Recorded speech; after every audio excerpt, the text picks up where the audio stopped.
So if you have trouble being productive, then I would consider entering a season of no. Warren Buffett once said, the difference between successful people and really successful people is that really successful people say no to almost everything. When I look at the periods of my life in business where I've had huge amounts of growth in very short periods of time, I've gone through things that I call the season of no. And a season of no isn't forever, it's just for now.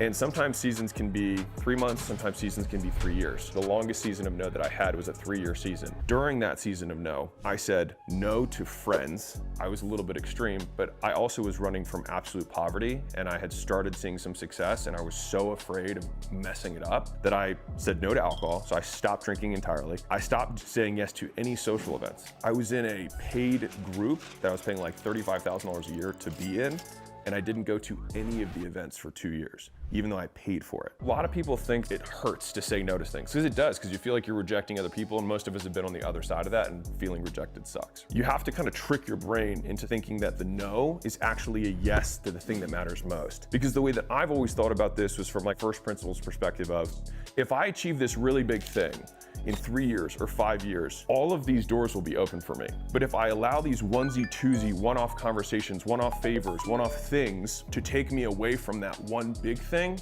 I know that 5 years from now, me not having the thing makes it far less likely that even those first doors are still open. They're only reaching out to me now because of the little bit of success that I've experienced, which I got here because of being focused on the one thing that mattered most. Gym Launch and the big $50 million whatever exit was built during a season of no. And all the people that I said no to still hit me up. But if I hadn't built that during a season of no, and I had said yes to all these little things, and I said no to the thing that mattered most, they might not be here still hitting me up. There's 2 scenarios that I play out in my head. One is that at the end of this, where you achieve something, 95% of people are gonna be even further behind you.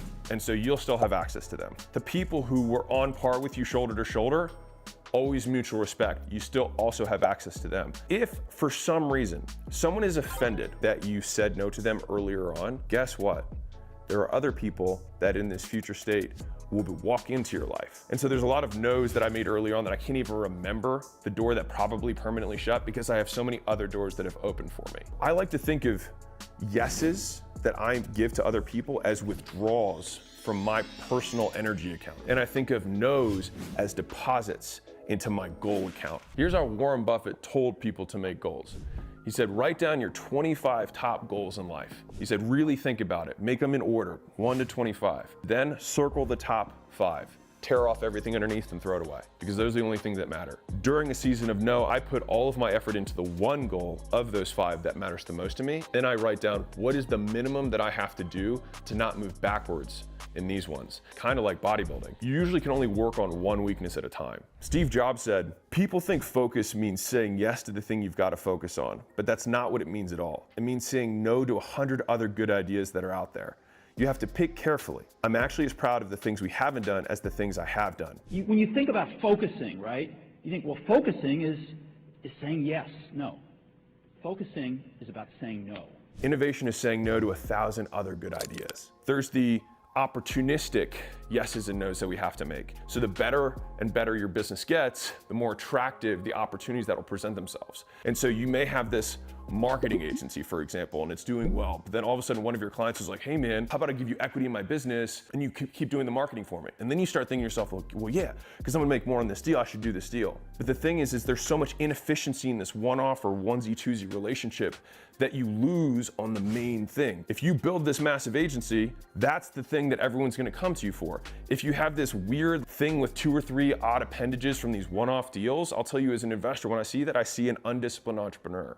I see someone who cannot focus on the thing that matters most. And that's why when we talk about leverage in terms of getting more for what you put in, that's why being so selective on the one thing that matters most is so important. Because most people don't achieve the success they want because they either don't do the thing that matters most enough times, they don't do it for long enough, or they're doing the wrong thing altogether. Most plans taken to their natural end are actually pretty good.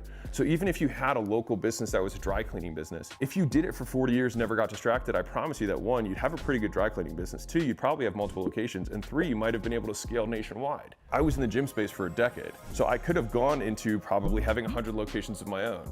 or doing the franchise route. I went the licensing route, but just staying in that game for a decade straight without doing anything else. And when I did do something else, which is why I make these videos, because it was one of my bigger mistakes, I started the supplement company, and I probably shouldn't have done that. I probably should have kept doing the main thing. There's also the no of doing work that's below your pay grade. This actually happened with a portfolio company recently. They have excess cash flow, they're making profit every month, but the CEO in the short term didn't want their cash flow to go down. There was this clear role that he was spending 10 to 15 hours a week on it. I'm like, dude, that's 2 full days of your work week. But he didn't want to give it to somebody else because it wasn't 40 hours of his week. Do you not think that in the 2 full other days you can make up for the work that you shouldn't be doing that somebody else can do? And realistically, they'll do it better than you because they're actually fully focused on it rather than trying to get it done. You have to say no, and this is going to be a controversial one, to family obligations. We even say the word family obligation as though it's assumed and expected. It's a choice. It's a family choice. I'm not saying don't talk to your family. I'm saying you might not want to talk to your mom every day. What you really have is a family trade-off. You're gonna trade getting a one-off comment or a stink eye, you think you're too good for us now, or Mr. Big Shot comment, for the one thing that matters most. If you can't talk to me, your father, you got all the money, but you know what you don't have? You don't have no heart, you ain't got 2 balls. You have to let other people's dream of you die so that your dream can live. Because there's only so much of you to go around. Everybody else is trying to get you to be the version of you that best serves them, including your family. I don't think it's a malicious intention, but they have goals for you that are probably not your goals for you. And somebody's goals have to die. And where most of them die is right in the middle, which is you try and do theirs and you try and do yours and you actually accomplish neither. So you might as well do 100% yours, do none of theirs, and then actually achieve the long-term goal, which they probably have, is that you live a happy and successful life. You only get there by saying no in the short term to get the long yes. This is a big one. This is business contacts, and this is one of the hardest ones to say no to. So you hop on the call, you hop on the Zoom call, you take the, hey, you got a second, hey, you got 15. I'll show you, literally, I looked at my inbox. Let me tell you the actual words, what it sounds like. Hey, I wanted to touch base real quick about something. Hey, I've got this opportunity I think you're gonna wanna take a look at. Let's catch up, it's been a minute. It's not the 10 minutes they're stealing from me. It's the time that I'm thinking about what I'm gonna say before I get on the call. It's what I'm thinking about after the call. It's the when I wake up the next morning and I'm still thinking about someone else's business rather than my own. And it's the actual cost of switching. They've done a ton of research on this, but basically you are like 4 times more productive per unit of time if you do one task rather than try and go A and B. And they just did it between 2 tasks, just asking people to go switch between task A and then do task B. And they were different tasks. And it took people 4 times as long versus just doing A and then B. So when people interrupt your day, think about it as they just 4x how much longer it's gonna take me to get this thing done. That's the real cost of saying yes to them. Now, in the beginning, if you wanna hop on calls with other people because you wanna provide value to them, by all means do it, but you're being conscious about it. So if you have trouble being productive or getting the things that you want done or achieving the big goal, then I would consider entering a season of no. There was a season when I was going from 6 locations to 10. Now I ultimately talked to a mentor, decided to sell my locations, turn into licensing, and I was like, shit sucks right now. I was like, I'm working 80 hours, 100 hours a week, every hour of every day. I gave up football. I gave up Netflix. And what I started doing was writing down the things that I was willing to sacrifice for my goal rather than the things that I was willing to do.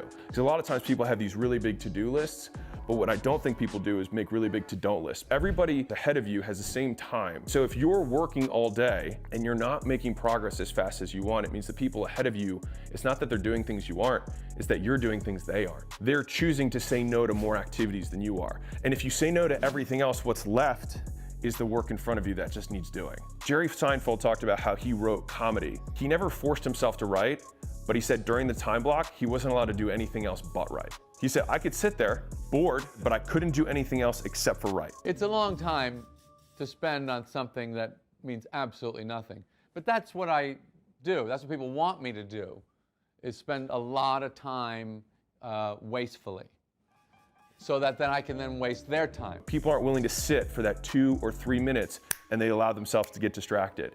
And so I think one of the easiest ways to be really productive is just allow no space for anything else to occur. And then what happens by default is you become productive because you have nothing else to do. When I need to change a behavior, I try and change the environment rather than changing myself because it's way easier to change everything else than to change you.